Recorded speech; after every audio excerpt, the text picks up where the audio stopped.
Friends, hello everyone and welcome to this channel. In this video, I will tell you and show you how you can very easily change timeout or screen off on absolutely any iPhone. Please, friends, don't forget to subscribe to our channel. Also put your likes under the video, write your comments, and let's get started. So friends, for this, you will need to open your phone settings. Now you're gonna want to scroll down a little bit and go to Display and Brightness. Here, also scroll down, and you can easily find Auto Power Off. And as you can see, it's very easy to customize it here. And I have it set at 5 minutes right now.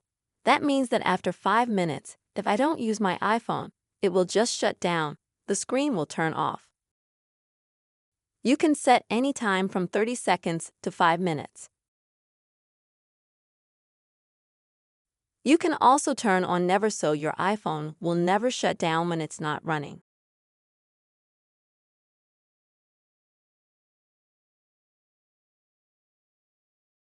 But learn the point that the more you leave the time like 5 minutes or never, the more it can affect the battery life of your iPhone.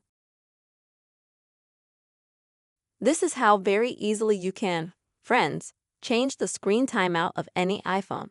I hope this video has been helpful to you. Please don't forget to put your likes, write comments, also subscribe to our channel, and see you soon.